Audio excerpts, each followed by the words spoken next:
وسراجا منيرا وعلى آله الذين أذهب الله عنهم الرجس وطهرهم تطهيرا اللهم صل على محمد وآل محمد ولعنة الله على أعدائهم أجمعين من يومنا هذا إلى قيام يوم الدين رب اشرح لي صدري ويسر لي أمري واحلل عقدة من لساني يفقه قولي أما بعد فقد قال الإمام حسين عليه الصلاة والسلام لو أدركته لخدمته أيام حياتي صلوات اللهم صل على محمد وآل محمد سامعین محترم، خداوند متعال کے شکر گزار اور سپاس گزار ہیں کہ پروردگار عالم نے ہماری سانسوں کو یہ مہلت دی کہ ہم شب ولادت امام زمانہ کو پائیں اور اس نیمہ شعبان کی شب میں اپنی زندگی کو بسر کریں۔ ماشاءاللہ۔ مبارکباد مولا کی ولادت کے حوالے سے آپ دوستان اور بزرگان کے محضر میں پیش کرتے ہیں اور تمام مومنین کے محضر میں ولادت باسعادت امام زمانہ پیش کرتے ہیں۔ فرمان امام حسین پڑھنے کی سعادت حاصل کی اور یہی فرمان بہار الانوار میں امام جعفر صادق علیہ الصلوۃ والسلام سے بھی نقل کیا گیا ہے۔ ماشاءاللہ۔ دراصل یہ آرزو ہے امام حسین اور مولا صادق کی، کتنی عظیم آرزو ہے، اور جب ہم اس آرزو کو پڑھتے ہیں، جب ہم اس آرزو کو سنتے ہیں اور جب ہم اس آرزو کو بیان کرتے ہیں تو معلوم ہوتا ہے اور رشک ہوتا ہے اپنے اوپر کہ ہم کتنے خوش نصیب ہیں کہ ہم امام زمانہ کے زمانے میں موجود ہیں۔ سبحان اللہ، سبحان اللہ، سبحان اللہ۔ مولا کیا فرما رہے ہیں؟ لو ادرکتہ لخدمتہ ایام حیاتی۔ میرے چھٹے مولا اور مولا حسین یہ فرماتے ہیں کاش میں 12ویں امام کے زمانے کو پاتا یا ان کو پاتا تو پوری زندگی ان کی خدمت میں گزار دے۔ سبحان اللہ، سبحان اللہ، سبحان اللہ۔ کتنا روشن مطلب ہے، کتنا عالی مطلب ہے، اور یہاں سے ہمیں سمجھ میں آتا ہے کہ یہ زمانہ کتنا مہم زمانہ ہے۔ بھائی کیسے مہم نہ ہو کہ ایک مرتبہ رسول خدا بیٹے ہوئے تمام صحابیوں کے سامنے یہ کہتے ہیں میرا سلام ہو میرے بھائیوں پر، تو ایک مرتبہ صحابیوں کے چہرے دمک اٹھے، کھل اٹھے اور کہنے لگے یا رسول اللہ کیا آپ ہمیں صحابی، آپ کیا ہمیں بھائی کہہ رہے ہیں؟ یہ وہ لوگ ہیں جن کے سامنے رسول علی کو بھائی کہہ چکے ہیں۔ یہ وہ لوگ ہیں جن کے سامنے رسول علی کو بھائی کہہ چکے ہیں اور سارے ہی تمنا کرتے رہے کاش رسول کبھی ہمیں بھی بھائی کہیں، اور آج رسول جب یہ کہہ رہے ہیں، آج جب رسول یہ کہہ رہے ہیں کہ میرا سلام میرے بھائیوں پر، تو ظاہر سی بات ہے اسی موقع کا تو انہیں انتظار تھا۔ بے شک۔ تو ایک مرتبہ جب رسول خدا نے یہ جملہ کہا اور صحابہ نے استفسار کیا، سوال کیا، رسول خدا نے کہا تم میرے صحابی ہو بھائی نہیں، تم میرے صحابی ہو بھائی نہیں۔ ایک مرتبہ پوچھا پھر یا رسول اللہ ہم نے تو یہ مشاہدہ کیا، گویا کہ زبان حال سے یہ بتا رہے تھے، ہم نے تو یہ مشاہدہ کیا کہ آپ کے بھائی بننے کی کم سے کم کیٹیگری یہ ہے کہ وہ علی ہو۔ سمجھو فرمائیے، ہر ایرا گیرا نبی کا بھائی نہیں ہوتا، ہر ایرا گیرا نبی کا بھائی نہیں ہوتا، بس دوسرے لفظوں میں اپنے الفاظ پلٹوں اور یوں کہوں اگر علی کا بھائی بننا ہو تو کم سے کم نبی ہو تو بھائی بنے۔ درود پڑھیں محمد و آل محمد۔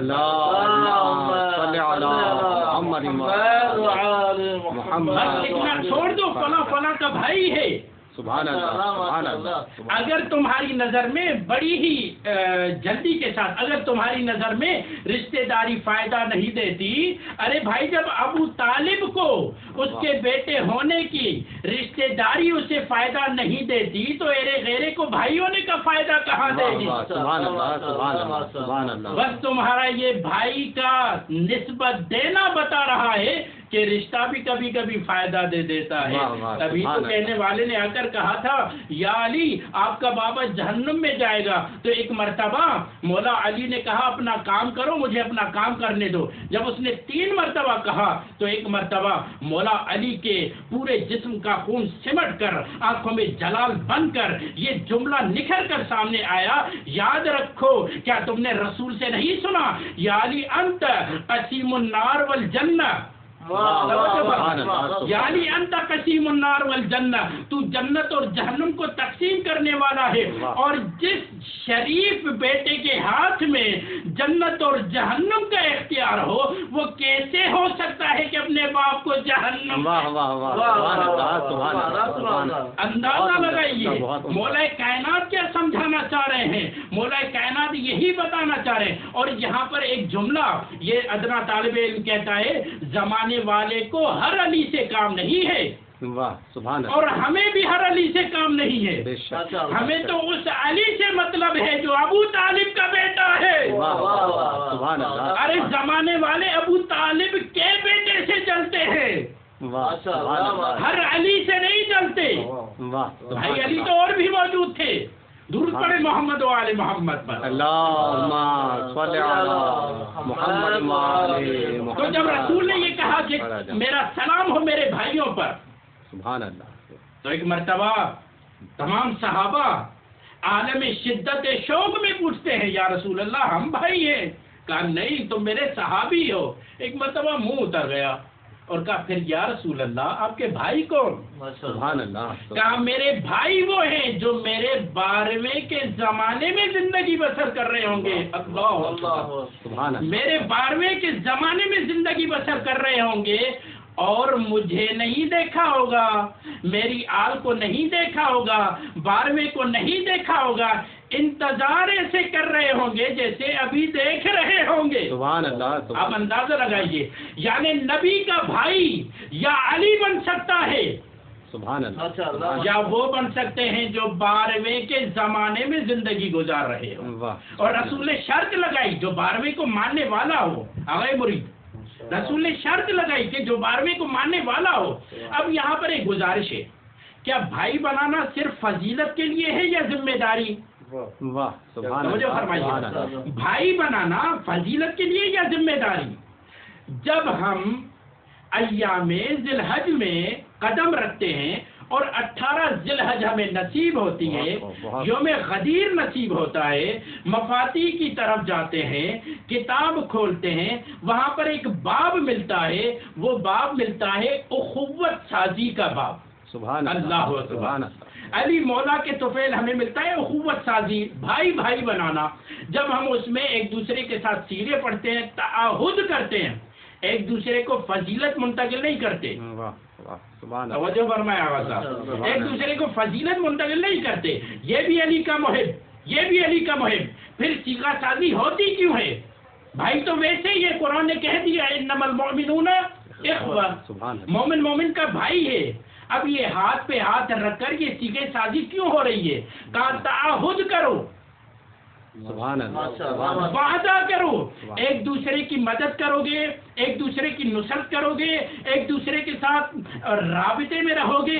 یعنی بھائی بنایا جاتا ہے مدد کے لیے، سبحان اللہ، بھائی بنایا جاتا ہے نصرت کے لیے. اب مجھے اجازت دیجئے، گویا رسول خدا بتا رہے ہیں کہ امام کے زمانے میں زندگی بسر کرنے والے میرے بھائی ہیں. رسول یہ بتانا چاہ رہے ہیں میں تم سے وہی توقع رکھتا ہوں جو علی سے رکھتا ہوں. سبحان اللہ، سبحان اللہ، سبحان اللہ. توجہ فرمائیں، مولا کائنات نے کیا جملہ کہا تھا؟ سبحان اللہ. جب مولا کائنات کے مالک اشتر اس دنیا سے چلے گئے تو کسی نے پوچھا کہ مالک اشتر آپ کے نزدیک کیسے تھے؟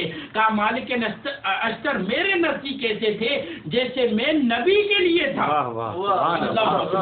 جیسے میں نبی کے لیے تھا۔ یعنی نبی یہ چاہتے ہیں کہ امام زمانہ کے زمانے میں موجود رہ کر ایسے کام کرو امامت کے لیے جیسے علی نبی کے لیے کام کیا کرتے تھے۔ کتنا بڑا درس ہے، کتنا بڑا پیغام ہے، کتنا بڑا ہدف ہے۔ اور پھر مجھے یہاں سے ایک روایت یاد آتی ہے، بہت ہی عمدہ روایت ہے۔ وہ روایت کیا ہے؟ اسی مطلب سے ملتی جلتی روایت ہے۔ روایت یہ ہے کہ معصوم یہ جملہ فرماتے، آج ہی روایت میں نے پڑھی، بہت میں تو وجد میں ہوں۔ سبحان اللہ۔ امام جعفر صادق علیہ الصلوۃ والسلام اللہم صل علی محمد وعلی محمد کے سامنے ایک آیت پڑھنے والے نے آیت پڑھی، اور ماہ رمضان قریب ہے۔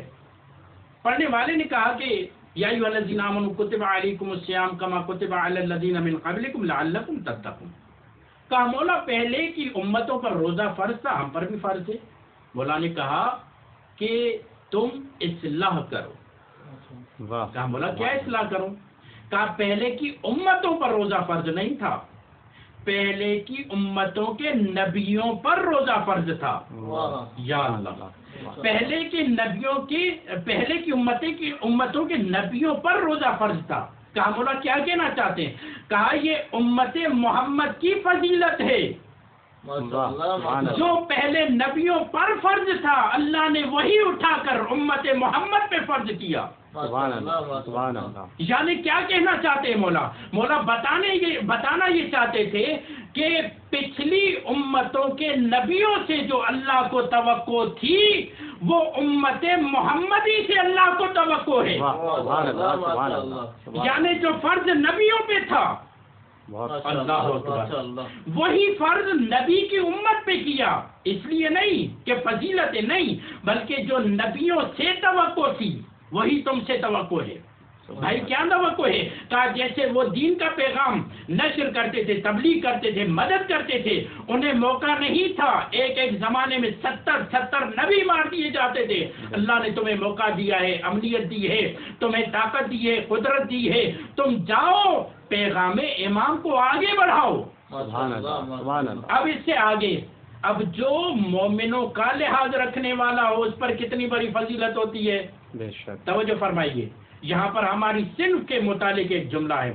معصوم رسول خدا یہ فرماتے ہیں کہ بنی اسرائیل کے انبیاء سے میرے علماء کی زیادہ فضیلت ہے۔ سبحان اللہ۔ کیوں؟ تھک تو نہیں رہے آپ؟ کیوں؟ کہا اس لیے، بس چند دقیقے، کہا اس لیے تاکہ دنیا والوں کو بتائیں، یہ صرف ایسے فضیلت نہیں دے رہا بلکہ یہ بتا رہا ہوں کہ جو پہلے کے نبیوں کی ذمہ داری تھی وہی ذمہ داری میری امت کے علماء کی ہے۔ اور رسول نے جو یہ بھائی بنایا اور کہا کہ میرے مہدی کے زمانے میں زندگی گزارنے والے میرے بھائی ہیں، اور مولا کا یہ جملہ لو ادرکت لخدمت ایام حیاتی، یہ اس لیے ہے تاکہ ہم امام کے غیبت میں رہ کر ان کے لیے ظہور کے لیے زمینہ سازی کریں، ظہور کے لیے آمادگی اختیار کریں۔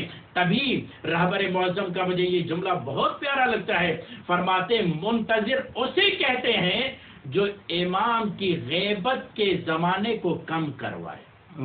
کتنا پیارا جملہ ہے۔ یعنی یہاں پر معلوم ہوتا ہے کہ کس انداز سے انسان اپنی ذمہ داریوں کو پورا کر سکتا ہے۔